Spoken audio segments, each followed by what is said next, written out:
Diary लेखन का महत्व। फिर भी शशि ने हमें बता दिया ना, मैं कुछ कोशिश करूँगा। और जैसे एक भाई ने यहाँ सलाह दी है कि सुबह जो आपने कहा आत्मकथा के बारे में, वही अब हिंदी में कह डालिए।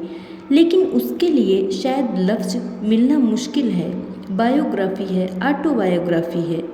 सही है, आत्मकथा और कथा, क्योंकि बड़े लोगों के चरित्र लोग लिखते रहते हैं। जो भी बड़ा होता है, राजनीति में या धर्म में, धन से, रूप से, पुस्तकें तो लिखी जाती हैं। फला का चरित्र इन्होंने लिखा है, जैसे स्वामी विवेकानंद का है, रामकृष्ण परमहंस का है, विदेशी लोगों ने भी लिखे हैं, उसको हम चरित्र मानते हैं। लेकिन जो स्वयं एक महापुरुष अपने बारे में जो लिखता है, उसको आत्मकथा कहते हैं। और इसमें फ़र्क क्या है? तो हमने एक बचपन की एक कहानी सुनाई थी कि मैं जब स्कूल में जबलपुर में पढ़ाई करता था, अंग्रेजी स्कूल था, अंग्रेज लोग हमें शिक्षा दे रहे थे। और ख़ास करके अंग्रेजी भाषा में हमारे एक शिक्षक थे, जिन्होंने इस विषय पर जिक्र किया था कि चरित्र और आत्मकथा में फ़र्क क्या होता है। तो उसमें से हमें थोड़ा सा ज्ञान तो प्राप्त अवश्य हुआ है कि चरित्र में और लोग लिखते हैं जैसे उन्होंने देखा हो, जैसे उन्होंने उसको समझा हो, महसूस किया हो। अब जैसे मान लीजिए गुलाब जामुन को 10 लोग खाते हैं, उनके अनुभव विभिन्न भिन्न प्रकार के हो सकते हैं। कोई कहता है अच्छा है, कोई कहता है ठीक है, कोई कहता है मीठा है, कोई कहता है इतनी मिठास नहीं है, और कोई कहता है मुलायम होना चाहिए। एक ही चीज़ के 10 किस्म के अनुभव होते हैं। तो किसी के चरित्र लिखने में भी यही मुश्किल होती है कि हम अगर किसी का चरित्र लिखें तो हमने उन्हें जैसा देखा अपनी आँखों से, अपने अनुभवों को, वही हम लिख सकते हैं। तो उसमें कमी रह जाती है, त्रुटियां हो जाती हैं। और एक बड़ी कमी होती है कि उनके चरित्र में जो हम छुपाना चाहते हैं उसको हम छोड़ देते हैं। अब यह ऐसा है कि कोई किसी का एक चित्र बनाए और क्योंकि उसकी नाक टेढ़ी है, चित्र में उसकी नाक मत बनाइए, कंधे उनके झुके हुए हैं तो वो मत बनाइए, तो रह क्या जाएगा? 2 आँखें। और यह कौन है? यह तो सावित्री जी की तस्वीर है, लेकिन इनके कान नहीं हैं, नाक नहीं है। हमने सोचा वो इतने सुंदर नहीं है तो छोड़ दिया हमने। तो अब चित्र जो बनाएगा, चित्रकार जो होगा, उसे तो सब स्वयं दिखाना पड़ता है, नहीं तो आप उसमें से कुछ देख नहीं पाएंगे, समझ नहीं पाएंगे। तो यह कमी रह जाती है जब और कोई लिखता है। आत्मकथा में तो एक आवश्यक बात है, आवश्यक यानी एक शर्त होती है कि जो खुद अपने बारे में लिखता है हर चीज़ लिख डाले, उसमें कोई छुपाने वाली बात नहीं है। छुपाया तो फिर वह अपने बारे में झूठ बोलता है। छुपाए भला क्यों? क्योंकि जो भविष्य में आएंगे, जो आपके बारे में सुनेंगे, पढ़ेंगे, सोचेंगे, वे तो आपके बारे में सब कुछ जानना चाहेंगे। जैसे महान पुरुष के केवल खोपड़ी नहीं है, केवल दिल ही नहीं है, पेट भी होता है, आँखें भी होती हैं, हाथ भी होते हैं, तो सब कुछ दिखाना पड़ता है। वो स्वयं जब दिखाता है बिल्कुल सच जो कुछ है, स्वयं अपने बारे में जो वो जानता है वो सब लिख डालता है। तो आत्मकथा जब हम पढ़ते हैं, यह फ़ायदा होता है कि हम उनको एक पूर्ण रूप से देख पाते हैं, समझ पाते हैं। हमने यह भी कहा था अंग्रेजी में कि लोगों को, हमारे अभ्यासीगण को बाबूजी महाराज ने हजारों बार कहा है कि आध्यात्मिक अभ्यास पर, साधना पर आप लोग आ जाते हैं तो एक डायरी आप रोज़ लिखा करिए कि आज हमने क्या अनुभव किया, क्या महसूस किया, अपने में हमने क्या परिवर्तन पाया। तो बहुत बार लोग कहते हैं, परंतु बहुत से लोगों ने कहा भी है कि साहब हम लिखें क्या, लेकिन हमें बहुत दिनों के बाद समझ में आया कि लोग अपने बारे में छुपाना चाहते हैं और इसीलिए लिख नहीं पाते हैं। अब बेचारे यह भी सोचते हैं हम किसको छुपाएं, किसको नहीं। जब हर चीज़ अपने में गंदी है या हम समझते हैं वह गंदी है, झूठ बोलते ही रहते हैं, तो हम रोज़ क्या लिखें? वही झूठ। आज भी हमने झूठ बोला, आज भी हमने झूठ बोला। लगातार आप पन्ने के बाद पन्ने लिखते ही जाते हैं, तो किसका फ़ायदा है? तो हम इसमें कुछ कम रह जाते हैं कि अपने बारे में सच तो कम बोल ही पाते हैं।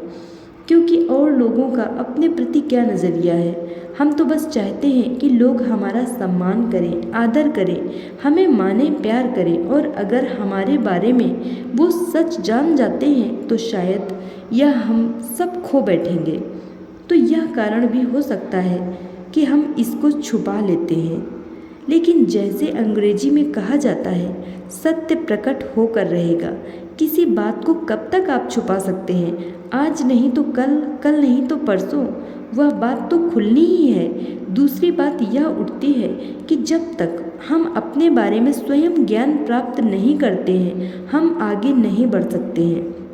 अगर हम बीमार हैं और अपनी बीमारी को छुपाते हैं तो डॉक्टर हमें क्या इलाज देगा? नहीं नहीं डॉक्टर साहब, हमें कोई बीमारी नहीं है, आप बेफिक्र रहिए। अरे भाई, हम तो बेफिक्र हैं, तुम बेफिक्र मत रहो, तुम्हारी जान खतरे में है।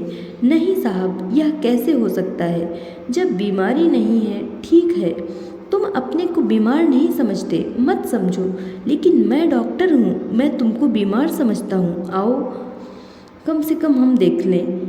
आप अजीब किस्म के डॉक्टर हैं। जब हम कहते हैं कि हमें कोई बीमारी ही नहीं है तो आप क्यों कहते हैं? जब कुछ भी बीमारी नहीं है, डॉक्टर बस 2 मिनट परीक्षा करेगा।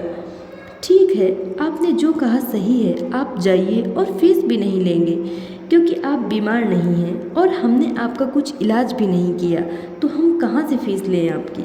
तो जब तक हम समझते हैं झूठ बोलते हुए, हम समझते हैं कि हम सच बोलते हैं, काला बाजारी से पैसा कमाते हैं, लेकिन हम समझते हैं कि हम सही ढंग से पैसा कमाते हैं, और फिर 10 उसूल तो हम पढ़ ही नहीं पाते हैं क्योंकि उसमें हर लफ्ज पढ़ेंगे जो कहता है चोर, झूठा, लुटेरा, हम उसका सामना कैसे करें? तो पुस्तक भी हम नहीं पढ़ पाते हैं, छोड़िए लिखना, पढ़ भी नहीं पाते। तो जब तक हम अपने का सामना करके नहीं कहेंगे बाबूजी महाराज हम में यह कमी है, तो बाबूजी महाराज तो सब कुछ जानते ही हैं, इसमें बताने की कोई आवश्यकता नहीं है।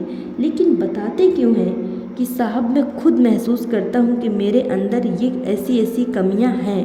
बाबूजी मुस्कुराते हैं। जो इंसान पैदा होता है, कमियाँ तो रहती ही हैं, वो तो हमारे ऊपर रहम करते हैं, बहुत प्रेम से, बहुत मोहब्बत से कहते हैं कोई बात नहीं, हमसे भी गलती हो जाती है। इसका मतलब यह नहीं कि आप और गलतियां करते जाइए, कह डालते हैं तो उसमें दूसरी भावना उठती है कि हमने अपने बारे में उनके सामने सब खोल दिया, नग्नावस्था। जब बाबूजी कहते हैं इसका मतलब क्या है, कुछ छुपाते हैं तो सच्चाई जाहिर हो ही नहीं सकती है। तो समर्पण की भावना है कि हम में तो न शर्म है, न बेशर्मी है, न लज्जा है, न उसका विपरीत है। हम जो हैं सो हैं, आप देख लो, और जिसको सुधारना है सुधार लो। जिसको आप छोड़ना चाहेंगे आप वैसे ही वही छोड़िए, जब तक हम नहीं कहेंगे। गुरु तो अपने रहम से, कृपा से जो कुछ करना चाहते हैं करते ही हैं, लेकिन जब हम अपना दिल खोल कर उनके सामने कहेंगे कि साहब आप हमारे मालिक हैं, मैं तो आपके पाँव की धूल भी नहीं हूँ, इतने निम्न स्तर पर होते हुए भी हम में इतनी कमियाँ रह जाती हैं, और अगर मैं बड़ा इंसान हो जाऊँ तो हम में और क्या क्या नहीं हो सकता है। तो कृपा करके, रहम करके इन सब को निकाल दीजिए। फिर वो खुश हो जाते हैं कि देखो अपने आप उसने सब चीज़ें हमें बता दी। अब लोग कहते हैं कि यह तो एक किस्म का धोखा है कि साहब वे तो सर्व ज्ञान व्यापी हैं, हम भला क्यों बताएं। ठीक है, जब पैसे की कमी होती है तो नहीं लिखते हैं उनको कि साहब हमें पदोन्नति नहीं मिल रहा है, सर्व ज्ञान व्यापी तो है ही। फिर उन्हें क्या यह पता नहीं कि आप भरपेट नहीं खा रहे हैं, आप ही पेट भर रहे हैं, तब क्यों जाते हैं? जब बिटिया की परीक्षा होनी है तब उन्हें आप रोल नंबर क्यों भेजते हैं? सर्व ज्ञान व्यापी हैं तो क्या उन्हें यह भी नहीं मालूम परीक्षा है, उन्हें हमें पास कराना है, वह नहीं जानते हैं? बीमार हो जाते हैं या किसी को कैंसर हो गया, वहाँ प्रसाद लेकर नहीं दौड़ते साहब, हम प्रसाद लाए हैं, और वो जरा घूम कर देखते हैं या तो कभी नहीं लाए आज तक। आज कौन सा मामला है, कैसी मुसीबत हमारे लिए ले आए हैं, ये प्रसाद कहाँ से ले आए हैं? नहीं नहीं साहब, ऐसी कोई बात नहीं। हाँ हाँ कुछ तो होगा ही, कहिए, कोई हर्ज नहीं, हम तो तुम्हारे लिए प्रार्थना करते रहते हैं। अब लाला जी महाराज से और कोई बड़ी बात हो उनसे भी हम प्रार्थना करेंगे। नहीं साहब, हमारे भांजे भतीजे जो कोई भी हों उसे कैंसर हो गया है। हम तो कैंसर से डरते हैं, लेकिन अच्छा हुआ तुमने वक्त पर बता दिया। हम कोशिश करेंगे। अब सर्व ज्ञान व्यापी होते तो उन्हें यह सब हम क्यों बताते। तो अपने मतलब की बात जब बननी है हम सब खोलकर कहने को तैयार हैं, लेकिन अपना मान जो हम समझते हैं उसमें अपमान ना आए, उस अपमान में त्रुटि ना आए तो हम छुपा कर रखने की कोशिश करते हैं। हमने देखा है कि बाबूजी महाराज के सामने ही लोगों ने झूठ बोला है। एक नहीं, दो नहीं, कई लोगों ने बोला है। जिनको हम पहुँचे हुए लोग समझते हैं वो भी बोले हैं। अब गुरु के सामने झूठ, अरे सच मत बोलिए, कम से कम झूठ तो मत बोलिए। और तारीफ इस कदर कि जैसे हम कहते हैं खुशामद करते हैं। बाबूजी महाराज खुद हंस के कहते थे कि देखो ये लोग हमारी खुशामद कर रहे हैं, कुछ मांग लेकर आए होंगे। जब इतनी मीठी मीठी बातें हमारे सामने रखते हैं, हमें याद है हमने पहले भी आप लोगों से कहा है कि विदेश में एक शख्स हमारे देश का शख्स था। पहली बार जब सन 1972 में बाबूजी महाराज अमेरिका गए, उसने माइक हाथ में पकड़कर इधर उधर घूमते हुए कहा, देखो ईश्वर को हमने आपके सामने आज मौजूद कर दिया। समुद्र पार करवा कर हम उनको यहाँ ले आए। हमने उन्हें आपके सामने आज पेश कर दिया। हमने उन्हें यहाँ बुलाया है। वो अब बात करेंगे क्योंकि हम कहेंगे कि बात करो। तो बाबूजी महाराज ने कहा, देखो भाई इसकी बकवास रोको। सब ने कहा, क्यों? आपकी तारीफ हो रही है, आपको ईश्वर कह रहा है, महेश्वर कह रहा है, परमेश्वर कह रहा है, इसमें हर्ज क्या है? तो बाबूजी महाराज ने कहा, देखो जब तक कोई हमें उस रूप में, उस अवस्था में नहीं देख ले कि रामचंद्र ईश्वर हैं, वह कहना ठीक नहीं है, वह झूठ होता है। जब अपने अनुभव में तुम देखोगे, जो चाहे बोलो, फिर वो सच होता है। तो इतनी सच्चाई जिन्होंने हमें सिखाई है उनके ही सामने जाकर झूठ बोलो। आप तो शायद पूजा नहीं करते होंगे, कोई अंदर आ गए। नहीं नहीं साहब, हम तो लगातार करते हैं, रोज़ करते हैं। हाँ भाई, आप बेहतर जानते हैं। अब बेचारे क्या कहेंगे। देखो हम नहीं चाहते कि कोई रिश्वत ले। नहीं नहीं साहब, हम कभी नहीं। अरे भाई, हमने आपके बारे में कहाँ जिक्र किया? आप इतनी जल्दी में क्यों इनकार कर रहे हैं? तो सच बोलना बहुत ही मुश्किल है, और वह भी गुरु के सामने, क्योंकि कोई नहीं चाहता कि किसी के सामने हमारा सिर झुक जाए। लेकिन जिस सिर को आप बनावटी, जैसे एक पौधे के पास एक लकड़ी लगा के उसको बांध कर रखते हैं, लकड़ी हटा दी तो पौधा गिर गया।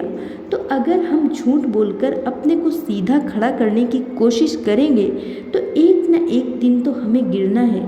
केवल सिर नहीं झुकाना, बल्कि हमें गिरना है, साक्षात। बस प्रणाम। तो यह मुसीबत है, और जब तक कोई बिना छुपाए नहीं लिख सकता है, इंसान तो रहे ही है, केवल इंसान रहेंगे आगे। क्योंकि इसमें दो विषय हैं जहाँ तक हमने समझा है कि इसमें हमें वह एक भरोसा कब आएगा कि साहब हम जितने भी गिरे हुए हों, कितने ही हम क्यों नहीं लाचार हों, कितने भी हमने किसी के कत्ल क्यों न किए हों, दगाबाजी क्यों न की हो, हमारे मालिक रहम से हमें माफ़ कर देंगे। तो हमें झूठ बोलने की क्या आवश्यकता है? दूसरी बात है कि वे केवल हमें माफ़ नहीं करेंगे, हमारा उद्धार भी करेंगे, हमारी त्रुटियों को मिटाएंगे, हमारे संस्कारों को हटाएंगे। जो कुछ हमारा है सब अंदर है, सबको उठाकर फेंक कर हमें संत बनाने की कोशिश में तो लगे ही हैं, उसमें हम कामयाब हों। तीसरी बात है कि देखो हम में न घमंड है न कुछ है, हम जो हैं सो हैं। ऐसे स्वीकार करो तो स्वीकार करो, ना सही तो ना सही। तो यह जब तक नहीं हो सकता है हमारे अभ्यास में, मेरा विचार है आगे बढ़ना मुश्किल है। और फिर हम डायरी क्या लिख पाएंगे? आप डायरी लिखते हैं कभी कभी, पूजा में बैठते हैं कभी कभी, 20 मिनट 40 मिनट नहीं साहब, दफ्तर जल्दी जाना पड़ता है तो 10-15 मिनट तो हम अवश्य बैठ जाते हैं, अवश्य। तो इस मुसीबत से हम फंस जाते हैं। तो आत्मकथा पढ़ने से हमें क्या फ़ायदा होता है? अब देखिए, हमने बहुत सोचा है कि कहीं अमीर संत तो पैदा नहीं हुआ। जितने संत यानी सही संत जितने होते हैं, ये आजकल के संत को छोड़ दीजिए। संत तो उसके नाम में लगाया जाता है, जोड़ा जाता है। सही संत, सही पहुँचे हुए लोग बहुत यानी मानवता के बहुत सामान्य स्तर से पैदा हुए हैं। क्यों? बाबूजी ने 1000 बार ने कहा है, सादगी से रहें और प्रकृति के साथ घुल मिल जाएं। वो तो सादगी से रहे और प्रकृति के साथ घुल मिल जाना उनका पैदाइशी गुण है। अब इसका फ़ायदा क्या है? गरीब से गरीब भी उसके मकान में जा सकता है। आप भी फर्श पर बैठे, वह भी फर्श पर बैठता है। वहाँ गंदगी, उसके घर में भी गंदगी, कोई वह जुदापन महसूस नहीं करता है।